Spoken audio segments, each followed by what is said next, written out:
বাগিচায় বুলবুলি তুই ফুল শাখাতে দিসনে আজি দোল। এত জল ও কাজল চোখে পাশানি আনলে বলো কে।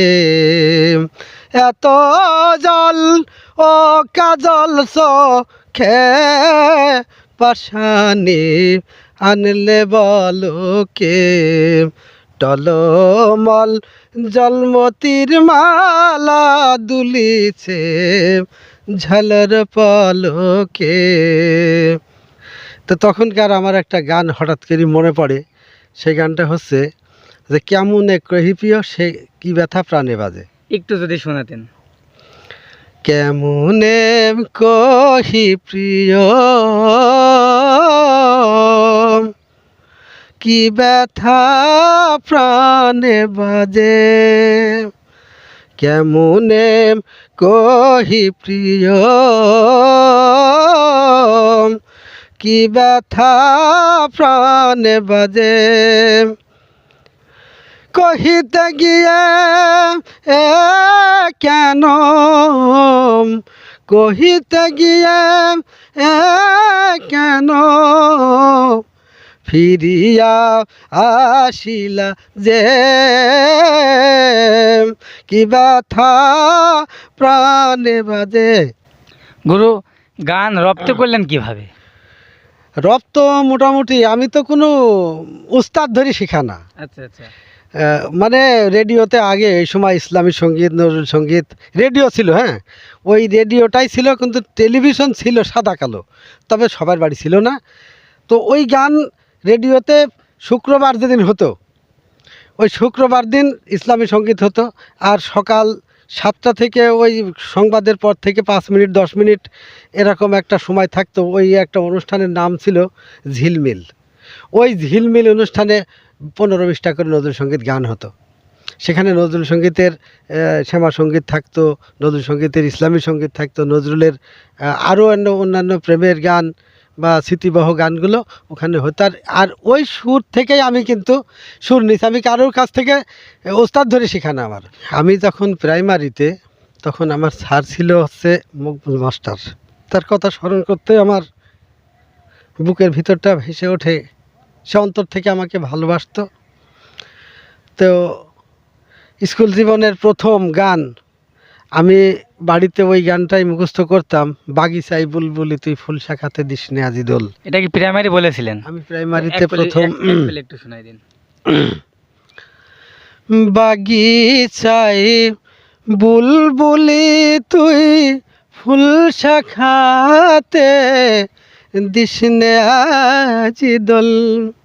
বাগিচায় বুলবুলি তুই ফুল শাখাতে দিসনে আজি দোল।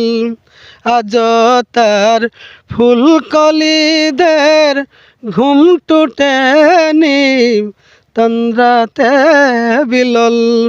বাগিচায় বুলবুলি তুই ফুল শাখাতে দিসনে আজি দোল।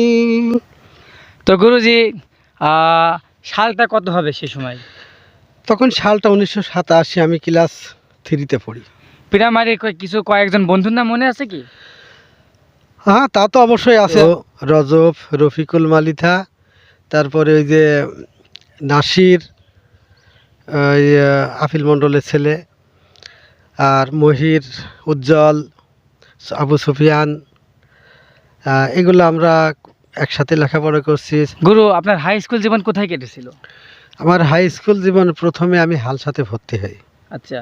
হালসাতে আমি ক্লাস 6 শেষ না করে আমি ওখানে আমি বন্ধুর অভাবে, মানে ওখানে আমার মনের মতো মানুষ, মনের মতো ফ্রেন্ড না থাকায় আমি ওখান থেকে প্রত্যাবর্তন করে আমি আমার প্রাণের ভালোবাসার স্কুল কুরসা হাই স্কুলে আমি আমার লেখাপড়া মানে এসএসসি পর্যন্ত ওখানে কাটাইছি। আপনি এসএসসি পরীক্ষা দিয়েছেন কত সালে? আমি আর 95 সালে এসএসসি আমি আমলাতে পরীক্ষা দিছি। আমারে চোখে সারাই ডাক দিলে হাই কে গদার দিম খুলে দাও রং মহলার তিমির দোয়ার ডাকিলে যদি আমারে চোখে সারাই ডাক দিলে হাই কে গদার দিম।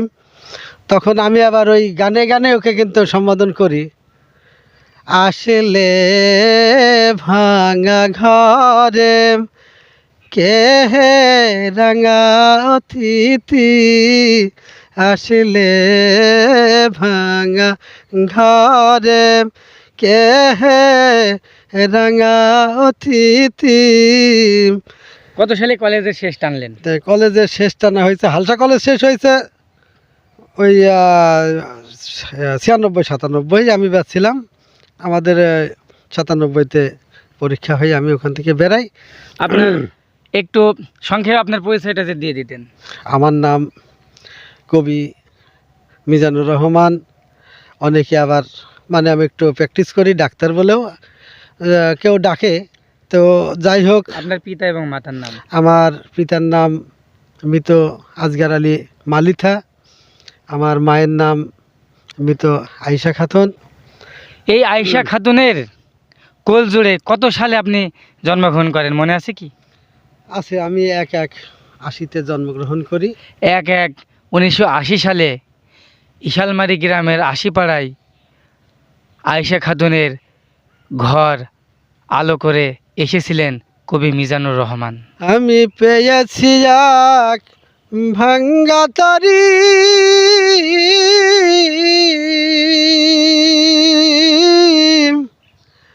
জনম গেল শেষতে পানি, এদেশেতে এসুক হইল আল্লাহ আবার কোথা যাই না জানি।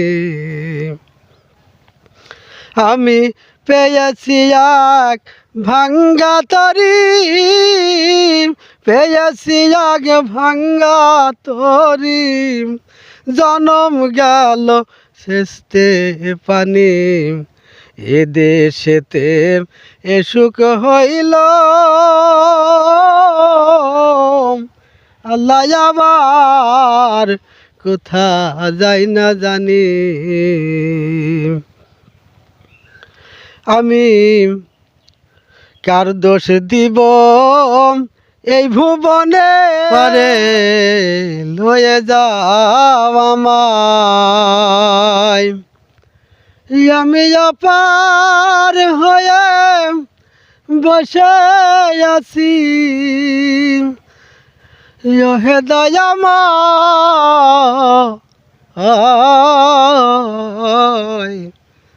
পারে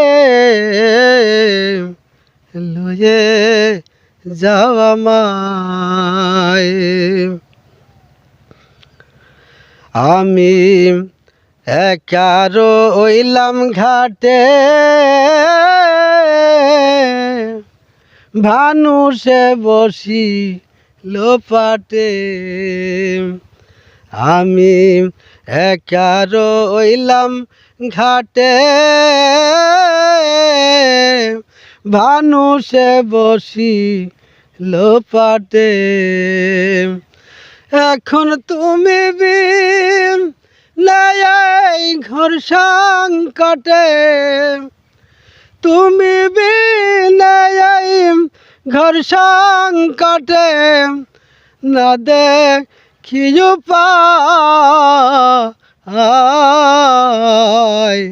পারে লয়ে যাও আমায়।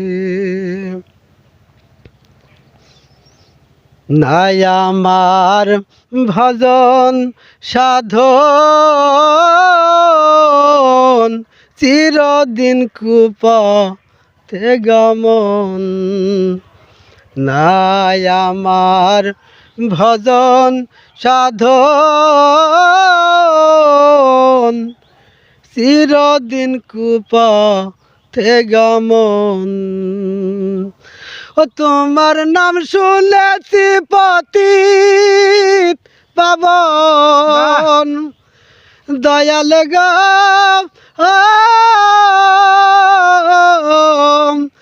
তোমার নাম শুনেছি পতিত পাবন তাই তো দিদহাই পারে লয়ে যাওয়া মাই আমি অপার হয়ে বসে আছি ইহে দয়াময় পারে লয়ে যাওয়া মাই নজরুলজির প্রশংসা সামনে থেকে আমি করতে চাচ্ছি না। যেমন নজরুল সঙ্গীতে পারদর্শী, ঠিক তেমনি একইভাবে লালন সঙ্গীতেও তিনি পারদর্শী।